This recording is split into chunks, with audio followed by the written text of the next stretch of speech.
Scarcity and abundance. I'm part Greek. My grandparents came from Greece, and you give a Greek a microphone and ask him to talk about fishing, and I think, man, sign me up. But this is a common paradox we live in. How do we live in a world where scarcity and abundance live side by side? This valley is a great example of that. We live in the midst of this glorious creation, this gift of mountains and streams and rivers and fish, and yet we know that there is pockets of scarcity. Not necessarily poverty, that may be true, but scarcity of the heart, an inability to see the gifts of abundance that are here all around us. The easy way out of this sermon is to talk about recognition. That's what most pastors would do with this particular text. Jesus made 6 or 7 post-resurrection appearances to the disciples, and in every one of them, they didn't recognize him. That's a curious phenomenon. But I want to talk a little bit about scarcity and abundance and how we respond to recognition. The whole history of civilization is one of movement from scarcity to abundance and from abundance to scarcity. A great book, if you haven't read it, by Israeli sociologist and historian called Sapiens. And he traces the history of how humans develop and move and migrate, usually when the infrastructure begins to crumble. What do people do? They have 2 choices. They either try something new and move on, or they collapse and they die. And history is full of prime examples of both of those. I think the tension between abundance and scarcity is a really, really interesting struggle for many of us who have been blessed with a sense of abundance. I'll tell you a story from the coronary care unit of about 20 years ago when Bush was president, George W. Bush.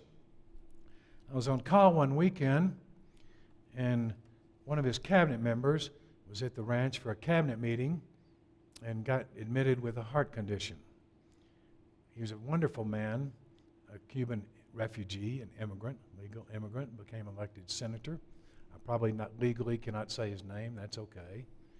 But he became a senator from a major state, a cabinet member, and he got admitted to the CCU in a strange town. In the bed next to him, protected by a wall, was a homeless man from East Waco who lived under the bridge of an interstate. He was a refugee, he was homeless, he was a drug addict, he was a convicted sex offender, he had no money, and he got admitted with the same diagnosis that the secretary of a presidential cabinet got admitted with. They received the same care, they had the same nurses, the same doctors, the same housekeepers. And I've been blessed enough in my medical career to live in a community where our 2 hospitals are faith-based. One is Catholic, the other is Baptist. But they both took the mission to care for those that live in scarcity seriously. And they help those people live into the abundance of health care that we could provide. So these 2 patients, one from a life of abundance, the other from a life of scarcity, got the same treatment, the same outcome. The senator was actually discharged a day before the other patient. He came back the next day to bring gifts to the staff and the nurses and the housekeepers, and he knew about his neighbor in the coronary care unit, and he brought him a gift. How do we respond with abundance? Well, we respond with gratitude. That's the only way we can live with the paradox and tension between 2 polar opposites, a life of gratitude. What broke my heart about that particular scenario was I was making rounds on the Saturday morning after we were ready to discharge both patients, and I was rounding with 2 residents, family medicine residents, who always started their day with a Bible study. And I thought that was quite interesting. I'm glad to see them taking their faith seriously enough to do that. But on the way out of the coronary care unit, one resident turned to the other and said, I don't know why we're wasting our time on this guy. He's going to go back to the streets and get readmitted with the same problems in 3 weeks. They didn't make the tension, they didn't make the connection between the abundance that we've been giving and the scarcity that people were drowning in. And I really probably can't blame them. They were young, they were inexperienced. But to me, the disconnect between the gifts we've been given, this abundance in the midst of scarcity, really calls us to live not only out of gratitude like the senator lived, but out of a sense of sharing, of community. What the disciples did by the seashore in Galilee, they built a fire and shared a meal. That's what abundance is all about. It's about looking inside and giving back to the world and trying to meet their needs. You know, gratitude is such an important part of the human condition, and we forget how easy it can be. We take our abundance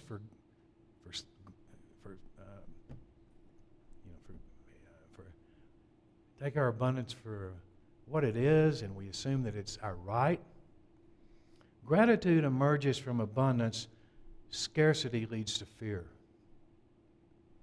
And we have all these fears that lock us up. It locks our hearts up so that we can't outreach to others with a sense of gratefulness. I put a pacemaker once in a little 92-year-old lady. I don't think I've told this story before. She was trying to raise her 17-year-old great-grandson. Now, generational poverty, for those of you that don't know, is a real problem in this country. This lady wanted to see her 17-year-old son go to college like her children did and her grandchildren. She was raising him. She had a heart rate of 30. She said, "Doc, I just need to feel better. I got a boy to raise and get him through college." 92 years old. So I put a pacemaker in her and asked her the next week to see her stitches, get out with her stitches. She said, "How you feeling, Miss Smith?" She said, "Doc, I'm looking at grass from the top down." That's gratitude. You know, the thing is, gratitude calls us to action. Gratitude is not just an emotional response to tragedy or to scarcity or to need. Gratitude flows out of the gifts we've been given. It ties into the theme that we've all been talking about through these last few weeks of stewardship. Gratitude becomes relational. It calls us to relate to those around us, like the senator related to the homeless man that lives under a bridge. You know, the other interesting thing about gratitude is it really comes to fruition at the end of life. Unfortunately, we sometimes pass so quickly through this journey with all its turmoil and all its challenges and all its gifts that we don't really give thanks to what we've been given until the very last days of our life. And I can't tell you how many bedsides I've sat at in the last few weeks of life and listened to stories of gratitude and what they've accomplished or what is important to them. And a lady named Carol Gilliland, a sociologist of gender, has an interesting commentary on that. If you ask men at the end of their life what they're most thankful for, it's always accomplishments.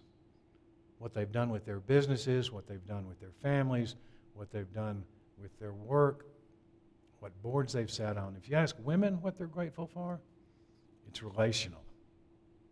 It's about their friends and their children. We seem to be wired a little bit differently in how our hearts respond to the gifts we've been given. But despite the fact that scarcity drives our fears, gratitude has the power to emerge from abundance.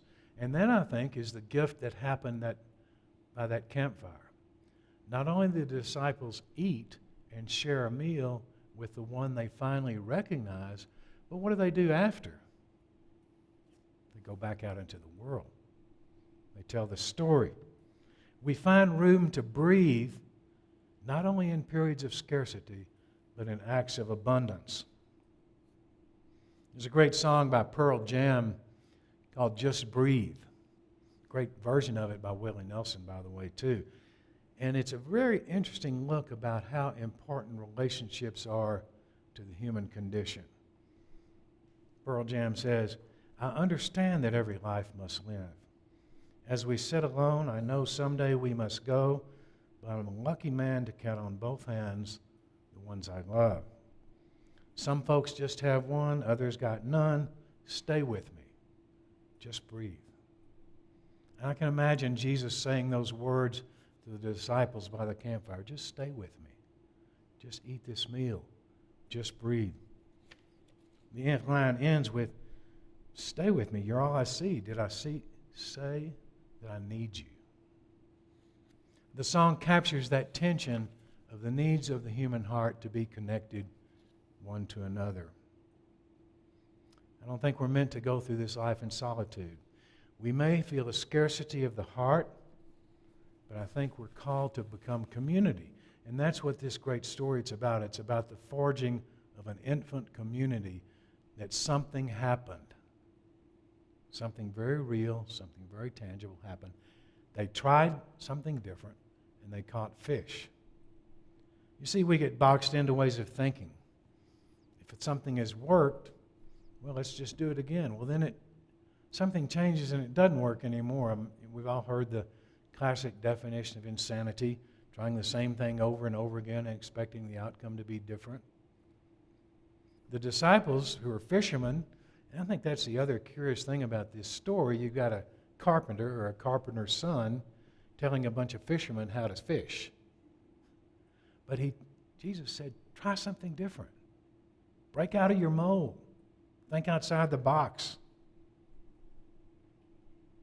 How do we do this? I don't know. It's hard, and we get trapped in our ways of doing things as individuals, as nations, as churches, as communities. And it's only when we cast to the other side, only when we try something different, can the kingdom of God break in. So I think this is calling us to cast to the other side. How to live with the reality of scarcity when we're surrounded by abundance. And everybody who's a full-time resident or a part-time visitor in this valley understands this notion of abundance and scarcity. So how do we break down our barriers? I would say there's 4 barriers we need to think about. One is personal. How do we change our way of understanding our relationship to each other? Secondly is communal. How do we encourage our communities to be creative in their understanding of this tension between scarcity and abundance? Each community, whether it's a school of higher education, a school board, whatever, we're called to be creative, to cast to the other side. Nationally, we're in a real paradox of scarcity and abundance. Both parties, I believe, and I'm not taking sides at all, are trapped into old ways of doing things. Whether either will have the courage to try something new, I don't know.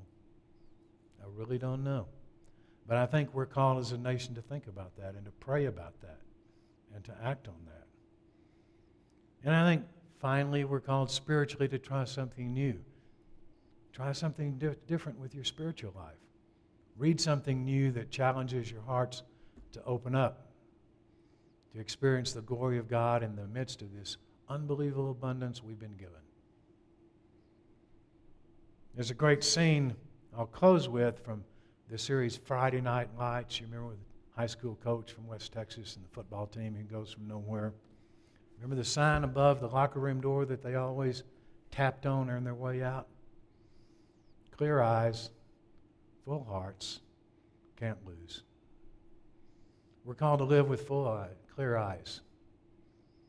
We're called to live with full hearts, abundant hearts.